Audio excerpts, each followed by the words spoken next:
Hello दोस्तों, नमस्कार। आज एक महत्वपूर्ण टॉपिक आपको समझाने जा रहा हूँ। ये बायोलॉजी का सबसे इम्पोर्टेंट टॉपिक है और बहुत से बच्चे इसे पढ़ नहीं पाते हैं। और आरबीएसई के अंदर भी पिछली बार कोविड की वजह से ये टॉपिक हटा दिया था। इस टॉपिक से टोटल बीएससी नर्सिंग में 2 क्वेश्चन आते हैं।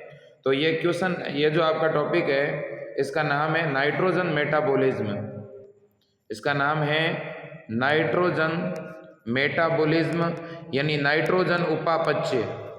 ये मैराथन क्लास में तो होगा ही होगा, साथ ही साथ मैं यहाँ पे इसे एक पीडीएफ के द्वारा आपको समझा रहा हूँ। तो मेरे दोस्तों, टॉपिक है आपका नाइट्रोजन चक्र। इसे आप नाइट्रोजन चक्र भी कह सकते हो, नाइट्रोजन साइकिल कह सकते हो, नाइट्रोजन मेटाबॉलिज्म कह सकते हो। सबसे पहली बात और बड़ी बात मेरे दोस्तों ये है कि आपको ये पता होना चाहिए कि हर एक पौधे को नाइट्रोजन की ज़रूरत होती है। आपको ये मालूम है कि हर एक प्लांट को नाइट्रोजन की ज़रूरत होती है, लेकिन पौधा वातावरण से सीधे नाइट्रोजन नहीं ले सकता। मेरे दोस्तों, वातावरण में नाइट्रोजन कितने परसेंटेज होती है? 78%। और आपको पता होगा हर एक प्लांट का जो जीवद्रव्य होता है, उस जीवद्रव्य के अंदर प्रोटीन पाई जाती है। और वो प्रोटीन एक पौधे के अंदर तब बन सकती है जब उसको क्या मिले मेरे दोस्तों? नाइट्रोजन मिले।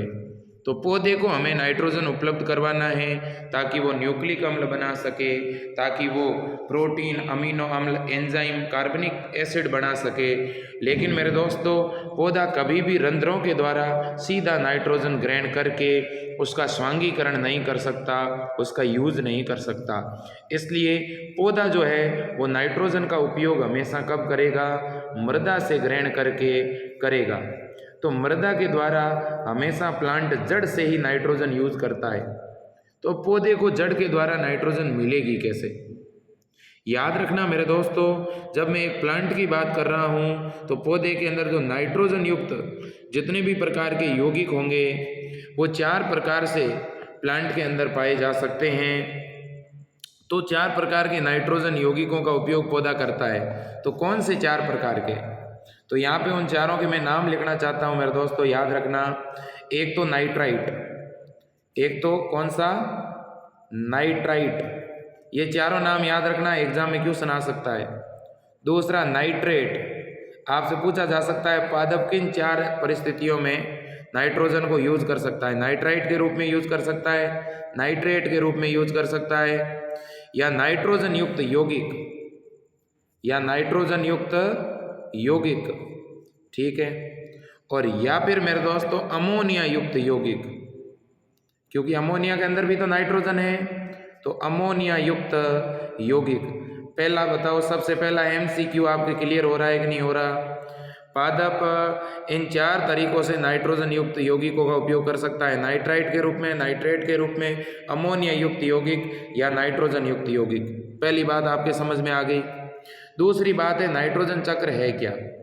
तो नाइट्रोजन चक्र का मतलब ये हुआ मेरे दोस्तों कि पौधों ने वातावरण से नाइट्रोजन जो है वो ग्रहण की, और फिर प्लांट के विभिन्न भागों का अपघटन हुआ और वापस वायुमंडल में नाइट्रोजन चली गई। इस तरह से नाइट्रोजन प्लांट यूज करते हैं, प्लांट से अन्य जीवों में जाती है और उन जीवों की मृत्यु के बाद वापस वातावरण में चली जाती है।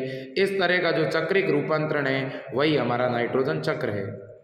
मेरे दोस्तों, नाइट्रोजन चक्र के कुल चरण कितने हैं? तो नाइट्रोजन चक्र को 4 चरणों में बांटा है। एक है नाइट्रोजन फिक्सेशन, फिर अमोनिफिकेशन, फिर नाइट्रिफिकेशन, और फिर डीनाइट्रिफिकेशन।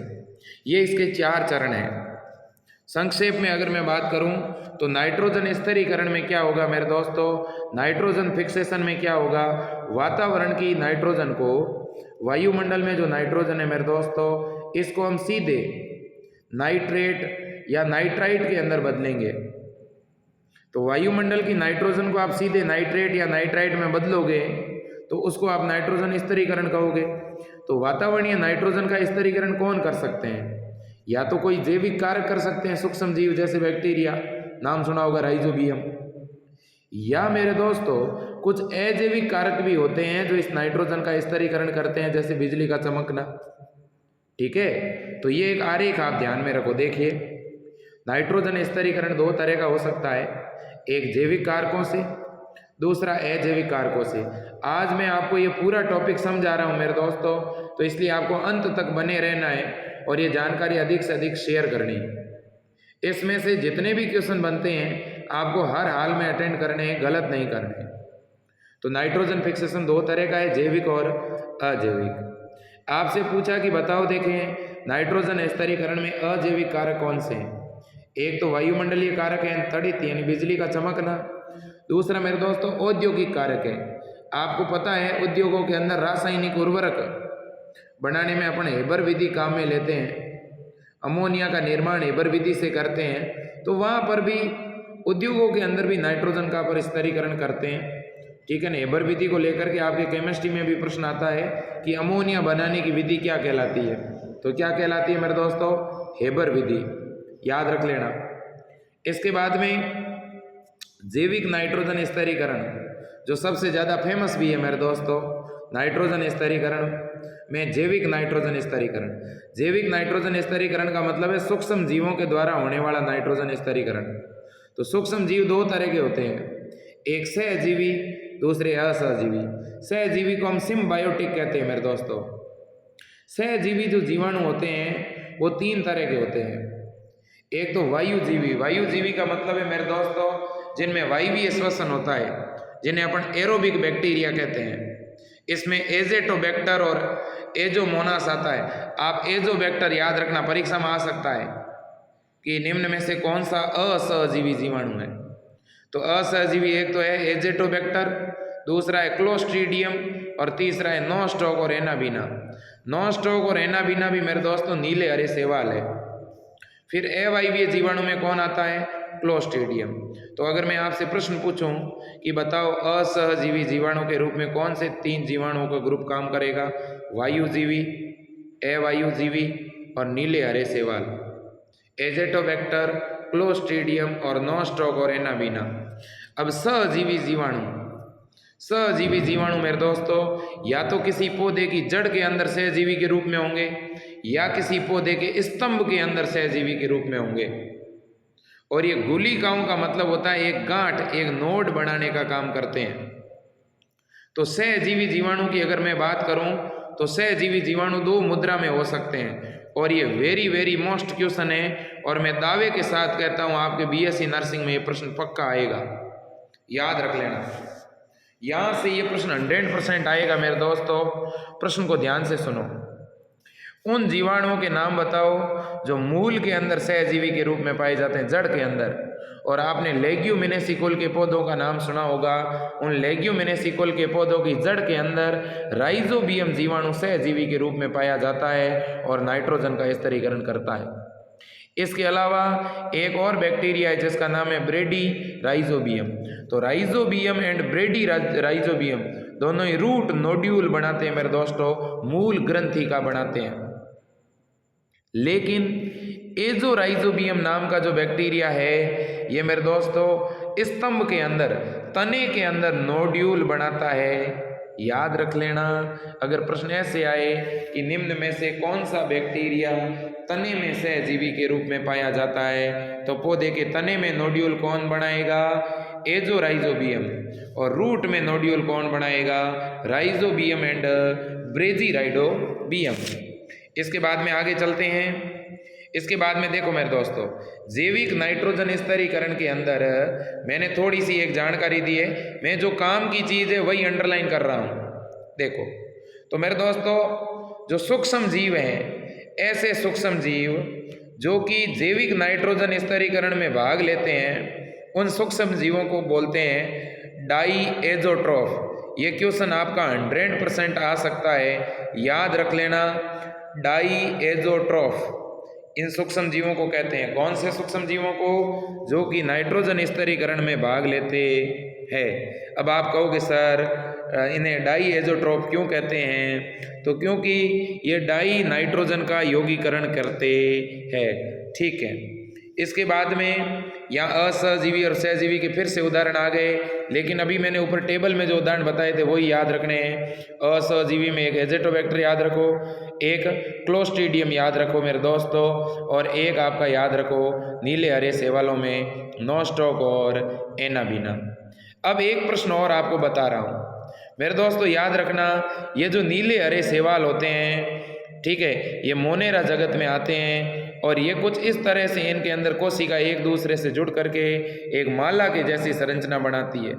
मेरे दोस्तों, ये जो नोस्टॉक और एनाबीना की संरचना है, इसके बीच में एक बड़े आकार की कोशिका पाई जाती है और इस बड़े आकार की कोशिका को हेटेरोसिस्ट कहते हैं मेरे दोस्तों। और हेटेरोसिस्ट का काम है नाइट्रोजन स्तरीकरण में मदद करना। वेरी वेरी मोस्ट क्वेश्चन है मेरे दोस्तों, नोट कर लेना। अगर आपसे कोई पूछे हेटेरोसिस्ट किस में पाई जाती है, तो नीले हरे सेवालों में पाई जाती है। हेटेरोसिस्ट का काम क्या है, तो आप कहना कि हेटेरोसिस्ट जो है नाइट्रोजन का क्या करती है, फिक्सेशन करती है। क्या हेटेरोसिस्ट जो है वो कवक में पाई जाती है क्या? नहीं। क्या बाकी दूसरे जीवाणु में पाई जाती है क्या? नहीं। केवल कौन से जीवाणु में? ब्लू ग्रीन एल्गी में पाई जाती है, और ब्लू ग्रीन एल्गी को ही हम साइनोबैक्टीरिया कहते हैं। बात समझ में आई? एक एक तत्व यहाँ पे लिखा हुआ है, ध्यान से सुनो, देखें। ये जो मोलिबडेनम तत्व है मेरे दोस्तों, इन सूक्ष्म जीवों को सक्रिय करता है ताकि ये नाइट्रोजन का फिक्सेशन कर सके। तो आप मेरी एक बात फिर से सुन लो मेरे दोस्तों, मैंने आपको क्या कहा है, पौधे जो होते हैं उन्हें नाइट्रोजन की क्या पड़ेगी? ज़रूरत। उन्हें नाइट्रोजन उपलब्ध कराने के लिए दो तरह के कारक भाग लेंगे, एक अजैविक और दूसरा जैविक। अजैविक कारक में तो एक है वायुमंडलीय तड़ित, यानी जैसे ही बिजली चमकती है तो हवा के अंदर की जो नाइट्रोजन है वो पानी के साथ मिल करके मतलब फिक्सेशन हो जाता है उसका। और एक औद्योगिक। लेकिन जैविक नाइट्रोजन फिक्सेशन सूक्ष्म जीवों से होता है, और सूक्ष्म जीव दो तरह के होते हैं, एक सहजीवी और एक असहजीवी। सहजीवी उनको कहते हैं जिनका पौधों के साथ में सहजीवन होता है, जो पौधों को नाइट्रोजन के यौगिक देते हैं और बदले में पौधों से भोजन लेते हैं, ऐसे जीवों को सहजीवी कहते हैं। सहजीवी जीवों का मतलब है ऐसा संबंध जिसमें दोनों ही जीवों को फायदा होता है, वो संबंध सहजीवी कहलाता है।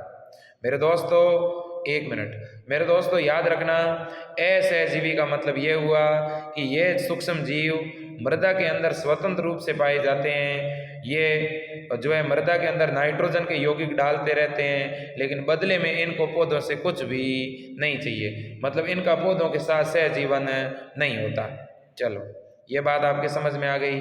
अब मैं आपसे एक बार इतना जो पढ़ा है इसमें से 2-3 प्रश्न बना के पूछ रहा हूँ, आप मुझे आंसर दो, जल्दी जल्दी आंसर दो। पहले प्रश्न बना के पूछ रहा हूँ, सभी बच्चे ध्यान तैयार हो जाओ देखे प्रश्न के लिए। इतना जो पढ़ा है इसमें से एमसीक्यू बना रहा हूँ। सबसे पहला क्वेश्चन आपके लिए, वायुमंडल में नाइट्रोजन कितने परसेंटेज होती है? जल्दी बताइए। बिल्कुल सही, 78%। नेक्स्ट क्वेश्चन बताइएगा, पौधों के जीव द्रव्य में पाया जाने वाला वह कौन सा घटक है जो मुख्य तौर पर नाइट्रोजन युक्त होता है?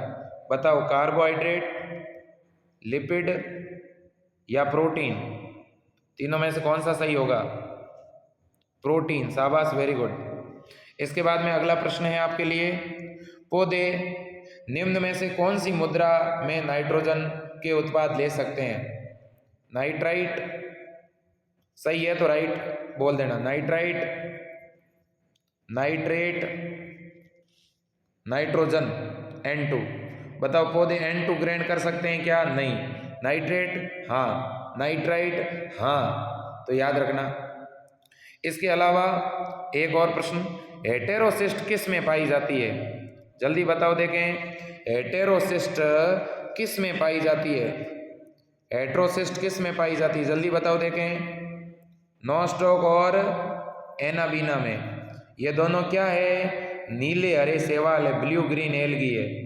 ठीक है, अब इसके बाद में नेक्स्ट आपसे प्रश्न पूछ रहा हूं मेरे दोस्तों, आप मुझे बताओ डाई एजोट्रोप किसको कहते हैं? डाई एजोट्रोप बताओ देखे, डाई एजोट्रोप किसको कहते हैं? ऐसे सूक्ष्म जीव जो नाइट्रोजन का क्या करते हैं, स्तरीकरण। इसका मतलब नाइट्रोजन का फिक्सेशन करने वाले सूक्ष्म जीव, नाइट्रोजन का फिक्सेशन करने वाले सूक्ष्म जीव क्या कहलाते हैं, डाई एजोट्रोफ कहलाते हैं। बात समझ में आई आपके, कोई दिक्कत नहीं, चलो वेरी गुड। अब इसके बाद में वो कौन सा तत्व है जो इन सूक्ष्म जीवों को एक्टिव करता है नाइट्रोजन स्तरीकरण के लिए, मोलिब्डेनम। ठीक है, बहुत ही बढ़िया।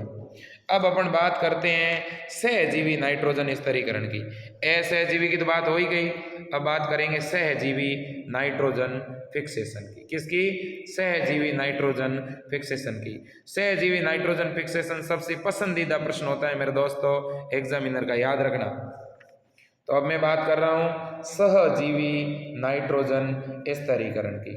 जब सहजीवी नाइट्रोजन स्तरीकरण की बात आती है, सिम्बायोटिक नाइट्रोजन फिक्सेशन की बात आती है, तो सबसे पहला जो पॉइंट आपके सामने लिखा हुआ है वो देखो। लेग्यूमिनेसी कुल के जो पौधे हैं उनकी जड़ों के अंदर कौन सा जीवाणु पाया जाता है, राइजोबियम। और कौन पाया जाता है, ब्रेडी राइजोबियम। ये दोनों ही जीवाणु इन पौधों की जड़ों में क्या बनाते हैं, एक नोड बनाते हैं, ग्रंथि बनाते हैं और नाइट्रोजन इन्हें उपलब्ध करवाते हैं। बताओ, पहली बात आपके समझ में आई। दूसरा जो है मेरे दोस्तों वो है एजोराइजोबियम। क्या, एजोराइजोबियम। ये भी सहजीवी के रूप में तो पाया जाता है लेग्यूमिनेसी कुल के पौधों में, लेकिन ये जड़ में नहीं पाया जाता। किस में पाया जाता है, स्तंभ के अंदर पाया जाता है, याद रख लोगे। अब सुनो मेरे दोस्तों, एक सूक्ष्म जीव और होता है जिसका नाम है फ्रैंकिया। क्या नाम है, फ्रैंकिया। लेकिन मेरे दोस्तों ये जो सूक्ष्म जीव है ये लेग्यूमिनेसी कुल के पौधों की जड़ों में नहीं पाया जाता। जो ए लेग्यूम है उनकी जड़ों में पाया जाता है। इसके अलावा एक और सूक्ष्म जीव है मेरे दोस्तों, याद रख लेना, एनाबीना।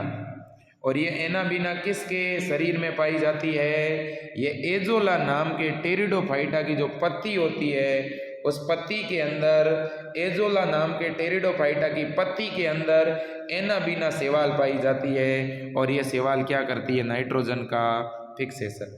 बताओ यहाँ से कुल कितने प्रश्न बनेंगे। अरे वाह, कितने शानदार प्रश्न बन रहे हैं मेरे दोस्तों, कितने बढ़िया प्रश्न बन रहे हैं। 3 प्रश्न बना रहा हूँ, ध्यान से सुनना। पहला प्रश्न, सभी बच्चे ध्यान से सुने। बताओ वह कौन सा टेरिडोफाइटा है जिसके अंदर एनाबीना सहजीवी के रूप में पाई जाती है। एनाबीना सेवाल किसकी पत्ती के अंदर पाई जाती है और नाइट्रोजन का स्तरीकरण करती है। Very good, azolla. आंसर क्या होगा, एजोला। एजोला क्या है भाई, कैसा पौधा है, टेरिडोफाइटा। पौधों के बच्चों 5 ग्रुप है, सेवाल, ब्रायोफाइटा, टेरिडोफाइटा, जिम्नोस्पर्म और एंजियोस्पर्म। जिम्नोस्पर्म को अनावर्त बीजी और एंजियोस्पर्म को क्या कहते हैं, आवर्त बीजी कहते हैं। पहला प्रश्न हो गया। दूसरा प्रश्न बताओ, ऐसा कौन सा जीवाणु है जो अलेग्यूम पौधों की जड़ में पाया जाता है। एलेग्यूम पौधों की जड़ में कौन पाया जाता है, फ्रैंकिया। और लेग्यूम पौधों की जड़ में कौन पाया जाता है भाई, राइजोबियम। कौन से राइजोबियम, राइजोबियम और ब्रेडी राइजोबियम। ठीक है। लेग्यूम पौधों के तने में कौन सा राइजोबियम होता है, एजोराइजोबियम। ये लेग्यूमिनेसी कुल के पौधों के तने के अंदर पाया जाता है सहजीवी के रूप में। इतनी बात समझ में आई तो थम्स अप का साइन करो मेरे दोस्तों। ठीक है, अगली जानकारी सुन लो। अब ये जब जीवाणु मेरे दोस्तों ग्रंथि का बनाते हैं ना, इन पौधों के जड़ के अंदर या तने के अंदर जब नोड बनाते हैं तो कुछ पदार्थों का स्रावण करते हैं। तो ये राइजोबियम किस तरह से नोड बनाता है उसके बारे में 2 जानकारी याद रखनी, बाकी थ्योरी से हमें कोई लेना देना नहीं। एक तो क्या याद रखना, लेग्यूमिनेसी कुल के जो पौधे होते हैं ना, लेग्यूमिनेसी कुल में मेरे दोस्तों दालें आती, जितनी भी दाल है, मूंग है, अरहर है, चना है। लेग्यूम कुल के जो पौधे हैं ना, ये पौधे क्या करते हैं, सबसे पहले राइजोबियम बैक्टीरिया को अपने पास बुलाते हैं कि भाई आजा, मुझे नाइट्रोजन की ज़रूरत है। तो क्या है कि वो जो राइजोबियम है वो वैसे ही तो आता नहीं, उसे लालच देना पड़ता है। और लालच देने के लिए उसके सामने एक ग्लाइकोप्रोटीन रखी जाती है। कौन सी ग्लाइकोप्रोटीन मेरे दोस्तों? लेक्टिन। तो लेग्यूम पौधे राइजोबियम को अपनी ओर आकर्षित कराने के लिए कौन सी प्रोटीन का स्रावण करते हैं? लेक्टिन प्रोटीन का। लेक्टिन प्रोटीन किसको किसको अट्रैक्ट करता है? राइजोबियम को। राइजोबियम को अपनी तरफ खींचने के लिए लेग्यूम पौधे लेक्टिन प्रोटीन स्रावित करते हैं। जैसे ही लेग्यूम पौधों ने लेक्टिन स्रावित की, राइजोबियम नोड कारक स्रावित करता है। राइजोबियम क्या स्रावित करता है?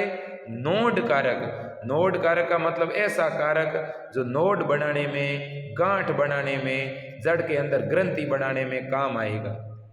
तो अगर परीक्षा में ऐसे आ गया कि नोड कारक का स्रावण किसके द्वारा होता है, तो आप क्या लिखोगे? जीवाणु के द्वारा। और लेक्टिन का स्रावण किसके द्वारा होता है? लेग्यूम पौधों के द्वारा। इतनी बात समझ में आई? ठीक। अब मेरे दोस्तों, जब इन दोनों के बीच में इस तरह से क्रिया होती है, एक नोड स्रावित करता है, एक लेग्यूम स्रावित करता है, तो ऐसा होने से क्या होगा कि पौधे की जो जड़ होती है ना, वो जड़ थोड़ी मुड़ जाती है, ठीक है, और उस मूल रोम के अंदर मेरे दोस्तों ये राइजोबियम प्रवेश कर जाता है। जैसे ही राइजोबियम मूल रोम के अंदर जाता है ना, तो अब वो बैक्टीरिया नहीं रहता, अब वो बैक्टीरोइड बन जाता है। तो अगर आपसे कोई कहे कि राइजोबियम की बैक्टीरोइड मुद्रा क्या है, तो आप कहोगे जब राइजोबियम किसके अंदर चला गया? पौधे के जड़ के अंदर चला गया, तो उसे बैक्टीरोइड कहते हैं मेरे दोस्तों, ठीक है। अब इसके बाद में मूल रोम के अंदर जाने के बाद में ये राइजोबियम अपना प्रभाव दिखाना शुरू करता है और ये नाइट्रोजन का स्थिरीकरण शुरू कर देता है। पौधे को नाइट्रोजन मिलना शुरू हो जाता है। मेरे दोस्तों, एक बात बताना चाहता हूँ, जैसे ही पौधों के मूल के अंदर ये गांठ बन जाती है, ये ग्रंथि बन जाती है, तो इसका रंग जो है गुलाबी दिखने लगता है। जानते हो क्यों रंग गुलाबी दिखता है? क्योंकि लेग हीमोग्लोबिन नाम का एक वर्णक पाया जाता है, और पौधे का जो ये लेग हीमोग्लोबिन वर्णक है, ये इस मूल की गांठ को, ग्रंथि को गुलाबी रंग प्रदान करता है। याद रखना मेरे दोस्तों, फिर से मैं ये 3 प्रश्न आपसे बनाने के लिए कह रहा हूँ। मेरे दोस्तों, कौन सी 3 चीज़ आपने पढ़ी? एक पढ़ा लेक्टिन। लेक्टिन का स्रावण किसने किया? पौधे ने, ठीक है। इसके अलावा नोड कारक किसने स्रावित किया? राइजोबियम ने। और इसके अलावा उस ग्रंथिका का रंग कैसा हो गया? गुलाबी। किसकी वजह से? लेग हीमोग्लोबिन की वजह से। लेग हीमोग्लोबिन किस रंग का वर्णक है? गुलाबी रंग का वर्णक है, जो लेग्यूमिनेसी कुल के पौधों की जो ग्रंथिका होती है उसमें पाया जाता है। इतनी बात समझ में आई? अब आगे बढ़ें क्या? अब देखो, ये जो सहजीवी नाइट्रोजन स्थिरीकरण है, इसमें 2 तरह की प्रोटीन बड़ी भागीदारी निभाती है। एक तो लेग हीमोग्लोबिन प्रोटीन, ये तो गुलाबी रंग की है, मैंने अभी बता दिया आपको। एक और प्रोटीन है मेरे दोस्तों, उसका नाम है नोड्यूलिन। क्या नाम है? नोड्यूलिन मेरे दोस्तों। तो ये 2 तरह की प्रोटीन भाग लेती है। एक मैं लेग हीमोग्लोबिन के बारे में बात बताना चाहता हूँ। ये जो लेग हीमोग्लोबिन प्रोटीन है मेरे दोस्तों, ये एक तरह का गुलाबी रंग का वर्णक ही तो है। ये O2 को अवशोषित करने का काम करता है, याद रख लेना। तो अगर आपसे पूछे लेग हीमोग्लोबिन और नोड्यूलिन में से कौन O2 अवशोषित करता है, तो लेग हीमोग्लोबिन। याद रख लेना, बहुत महत्वपूर्ण बात आपके सामने रख रहा हूँ, ठीक है ना। और जब लेग हीमोग्लोबिन मेरे दोस्तों O2 को अवशोषित करता है ना, तो एक एंजाइम होता है मेरे दोस्तों, नाइट्रोजिनेज। ये नाइट्रोजिनेज एंजाइम मेरे दोस्तों नाइट्रोजन स्थिरीकरण करवाने वाला एंजाइम है। समझ रहे हो? नाइट्रोजन स्थिरीकरण में मदद कौन करता है? नाइट्रोजिनेज। नाइट्रोजिनेज कब निष्क्रिय होता है मेरे दोस्तों? जब लेग हीमोग्लोबिन ऑक्सीजन को क्या कर लेता है? ऑक्सीजन को अवशोषित कर लेता है। मेरे दोस्तों, आगे बढ़ते हैं और 3 और महत्वपूर्ण बातें बता रहा हूँ। ये जो पौधे हैं जिनमें ये नाइट्रोजन का स्थिरीकरण चल रहा है, इनमें 3 तरह के जीन होते हैं। पौधे के पास जो जीन होता है उसका नाम है नोड जीन। क्या नाम है? Nod gene. और जीवाणु के पास 2 तरह के जीन होते हैं मेरे दोस्तों, ठीक है ना। याद रखना, निप और फिक्स। तो परपोषी की जब भी मैं बात करता हूँ मेरे दोस्तों, ठीक है, तो यहाँ पे एक नोड जीन है, एक निफ जीन है, एक फिक्स जीन है। तो अगर आपसे परीक्षा में पूछे कि जब पौधों में नाइट्रोजन स्तरीकरण चलेगा, नाइट्रोजन फिक्सेशन चलेगा, तो कितने तरह के जीन यहाँ पे काम आएंगे? Nod gene, nif gene, fix gene. अब निफ का मतलब है नाइट्रोजन फिक्सेशन जीन, ठीक है। चलो अब मेरे दोस्तों आगे चलते हैं अगले पॉइंट में। अगला पॉइंट जो है वो एक प्रश्न आ सकता है कि आप ये बताओ कि अमोनीकरण किसको कहते हैं। क्या प्रश्न आया? अमोनीकरण किसे कहते हैं? बहुत ही महत्वपूर्ण प्रश्न है, अमोनिफिकेशन। मेरे दोस्तों याद रखना, मृदा के अंदर जितने भी कार्बनिक पदार्थ होते हैं ना, उनको हम विघटित करते हैं और उससे अमोनिया या अमोनिया के यौगिक बनते हैं। मैं ऊपर ये लाइन लिख देता हूँ, मृदा के अंदर मृदा में कैसे पदार्थ है मेरे दोस्तों? कार्बनिक। कैसे पदार्थ है? कार्बनिक। और इन कार्बनिक पदार्थों का हमने क्या कर दिया? विघटन, तोड़ दिया। इनको तोड़ा तो क्या बन गई? अमोनिया। या अमोनिया के क्या बन गए? यौगिक। उसे अपन क्या कहते हैं? अमोनीकरण कहते हैं। बस इतना ही याद रखना है, इसमें और कोई बड़ी बात है नहीं है मेरे दोस्तों। और अमोनीकरण की घटना में दो प्रोसेस होते हैं, एक प्रोटीन का अपघटन और एक विएमिनीकरण। कई बार ऐसा प्रश्न आ सकता है, विएमिनीकरण किसे कहते हैं? तो अमीनो अम्लों का जीवाणुओं के द्वारा विघटन और अमोनिया बनाना। तो अमोनिया को प्रोटीन अपघटन से बना सकते हैं, विएमिनीकरण से भी बना सकते हैं, ठीक है। अब इसके बाद में मेरे दोस्तों नाइट्रीकरण, 100% ये प्रश्न आएगा, आप मान के चलना मेरे दोस्तों। एक बार इस लिंक को शेयर कर दो, ये सबसे इम्पोर्टेंट टॉपिक है। बहुत से बच्चे यहाँ गलती करते हैं। इस टॉपिक के कल मैं MCQ लाइव क्लास में भी करवाने वाला हूँ मेरे दोस्तों। अमोनिया आपने जब बनाई तो उसे अमोनीकरण बोला, अमोनिफिकेशन बोला, लेकिन जब अमोनिया को तोड़ते हैं और नाइट्रेट बनाते हैं तो उसे नाइट्रीकरण कहते हैं। नाइट्रीकरण में क्या बनाते हैं? नाइट्रेट। अमोनीकरण में क्या बनाते हैं? अमोनिया। इतना याद रख लोगे क्या? चलो मेरे दोस्तों, यहाँ 2-3 बैक्टीरिया ऐसे हैं जो बहुत ज़्यादा मोस्ट है, मेरे को लगता है इनसे रिलेटेड ज़रूर प्रश्न आपसे पूछा जाएगा। अमोनिया को नाइट्राइट में बदलने के लिए एक बैक्टीरिया काम में आता है, उसका नाम है नाइट्रोसोमोनास। क्या? नाइट्रोसोमोनास। फिर नाइट्राइट को नाइट्रेट में बदलने वाला बैक्टीरिया है नाइट्रोबैक्टर। क्या नाम है? नाइट्रोबैक्टर। नाइट्रोबैक्टर नाइट्रेट बनाने में भाग लेगा और नाइट्रोसोमोनास नाइट्राइट बनाने में भाग लेगा। इतनी बात आपके समझ में आई। अब है विनाइट्रीकरण। विनाइट्रीकरण क्या है? सुनो मेरी बात मेरे दोस्तों, नाइट्रेट को वापस जब नाइट्रोजन गैस में बदलते हैं तो वो विनाइट्रीकरण। विनाइट्रीकरण का मतलब पहले आपने क्या किया? नाइट्रोजन को नाइट्राइट में बदला और नाइट्राइट को नाइट्रेट में बदला, और ये नाइट्रेट और नाइट्राइट पौधों को दे दी। पौधों ने अपना भोजन बनाया, अपने प्रोटीन बनाए। फिर पौधा मान लो मर गया, उसकी पत्ती नीचे गिर गई, उसकी शाखा नीचे गिर गई, तो उसका अपघटन होगा कि नहीं होगा? अपघटन होगा। तो आप ही मुझे बताओ, वापस नाइट्रोजन बन जाएगी ना? इस घटना को विनाइट्रीकरण कहते हैं। विनाइट्रीकरण का मतलब वापस नाइट्रोजन गैस बनाना, याद रखना, ठीक है। तो ये आपको प्रोसेस याद रखना है मेरे दोस्तों। ये इसके कुछ महत्वपूर्ण पॉइंट भी आप देख लो। देखें, सबसे पहला महत्वपूर्ण पॉइंट देखो क्या है? वायुमंडल में 78% क्या पाई जाती है? नाइट्रोजन पाई जाती है। नाइट्रोजन से पौधे में क्या बनते हैं? प्रोटीन, न्यूक्लिक अम्ल, ठीक है। और जैविक नाइट्रोजन स्तरीकरण में 2 तरह के जीवाणु भाग लेते हैं, एक असहजीवी और एक सहजीवी, ठीक है कि नहीं। सहजीवी नाइट्रोजन स्तरीकरण लेग्यूमिनेसी कुल के पौधों में किसके द्वारा होता है? राइजोबियम के द्वारा, ठीक है कि नहीं। इसके अलावा आपने जो है नाइट्रोसोमोनास, नाइट्रोबैक्टर के बारे में पढ़ा। लेकिन यहाँ एक महत्वपूर्ण जानकारी दी है, लेग हीमोग्लोबिन नाइट्रोजिनेज एंजाइम को ऑक्सीकरण से बचाता है, याद रख लेना। क्यों भाई? क्योंकि नाइट्रोजिनेज एंजाइम ऑक्सीजन के संपर्क में आकर क्या हो जाता है? निष्क्रिय हो जाता है। अब लास्ट में मैं 5-6 आपसे प्रश्न पूछना चाहता हूँ, इनके तुरंत चैट बॉक्स में सभी बच्चे उत्तर देंगे और इसके बाद मैं आज की क्लास कंप्लीट करूँगा। तो इसी टॉपिक के MCQ आपसे करवा रहा हूँ, ध्यान से सुनना। एक एक प्रश्न को 5-6 प्रश्न है उनके आपको उत्तर देने हैं। सबसे पहला जो प्रश्न आपसे पूछ रहा हूँ मेरे दोस्तों, आप मुझे ये बताना कि वह कौन सा पौधा है जिसके अंदर एनाबीना शैवाल सहजीवी के रूप में होती है?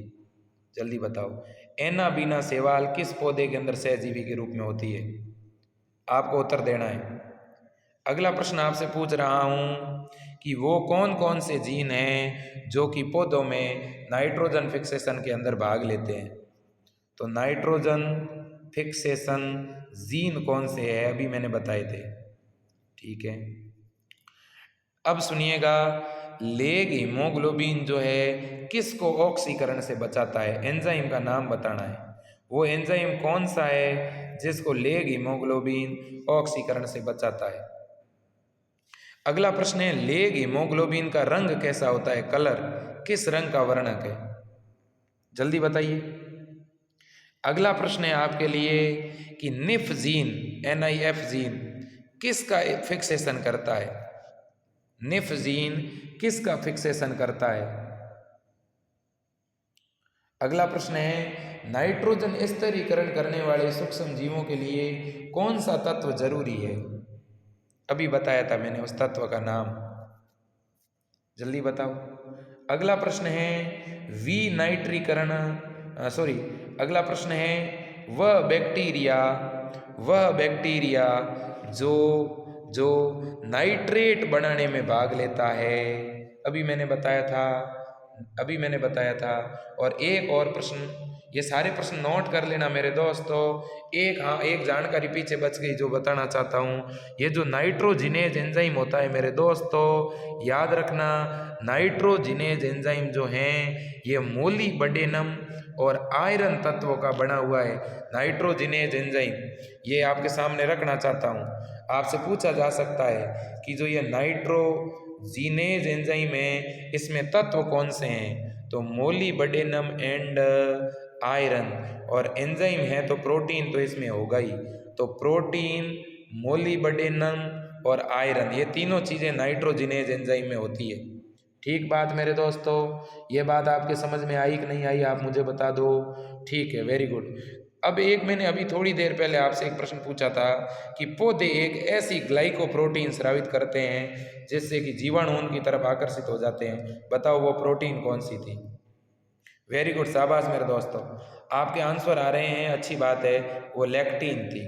ठीक है, इसके बाद में मेरे दोस्तों आपसे अगर मैं कहूँ कि वह कौन सा जीवाणु था जो अलेग्यूम पौधों की जड़ के अंदर सहजीवी के रूप में, जल्दी करो। फ्रैंकिया, याद रखना। तो ये आपका टॉपिक था। बाकी मैराथन क्लासें अपनी चल ही रही है, सब कुछ बढ़िया हो रहा है। बैक्टीरोइड बताया था मैंने। बैक्टीरोइड क्या है? बैक्टीरोइड जब मूल रोम के द्वारा राइजोबियम पौधे के अंदर एंटर हो गया तो बैक्टीरोइड मुद्रा बन गई उसकी। ठीक है, और राइजोबियम मेरे दोस्तों ग्राम नेगेटिव बैक्टीरिया, याद रखना। कैसा बैक्टीरिया है? Gram negative. ठीक, चलो, तो आज के लिए मेरे दोस्तों इतना ही। और लास्ट जाते जाते एक बात कहूँगा मेरे दोस्तों, हमारी टीम ने आपके लिए एक प्रश्न बैंक, एक क्वेश्चन बैंक तैयार की है मेरे दोस्तों, विशेषकर BSc नर्सिंग के जो बच्चे हैं और इसके अलावा पैरामेडिकल के बच्चों की भी बहुत ज़्यादा मांग है, डिमांड है। तो पैरामेडिकल के बच्चों के लिए भी मैं क्वेश्चन बैंक बनाने के लिए सोच रहा हूँ, लेकिन विशेषकर मेरे पास BSc नर्सिंग के बच्चों के लिए क्वेश्चन बैंक लगभग तैयार होने जा रही है। इस सप्ताह के अंदर सैटरडे तक, लगभग फ्राइडे या सैटरडे को तैयार हो जाएगी और संडे को मैं देना शुरू कर दूंगा। तो इसलिए मेरे दोस्तों उसके अंदर 500 प्रश्न आपको मिलेंगे और हर एक प्रश्न से 4 प्रश्न नए आप बना पाओगे, यानी 2000 प्रश्नों का आपको एक सार मिलने वाला है मेरे दोस्तों। तो आप तैयार हो जाइएगा और उन 2000 प्रश्नों को पढ़ने से पहले आप एक बार मॉडल पेपर सभी बढ़िया तरह से पढ़ लीजिएगा। और आपने अभी तक अगर 15 मॉडल पेपर नहीं प्राप्त किए हैं तो मेरे दोस्तों ज़रूर प्राप्त करो। ये नंबर है 9828721229। इस नंबर के ऊपर आप 100 रुपये गूगल पे, फ़ोनपे या पेटीएम कर दीजिएगा और पेटीएम करके इसी नंबर पे व्हाट्सएप कीजिएगा, मैं आपके ऊपर पेपर भेज दूंगा मेरे दोस्तों। इसके अलावा हमारा टेलीग्राम चैनल है, उसकी लिंक नीचे दी गई है, वो भी आप ज्वाइन कर दीजिएगा। आज के लिए इतना ही। विजय पूनिया को दीजिएगा इजाज़त। जय हिंद, वंदे मातरम, भारत माता की जय।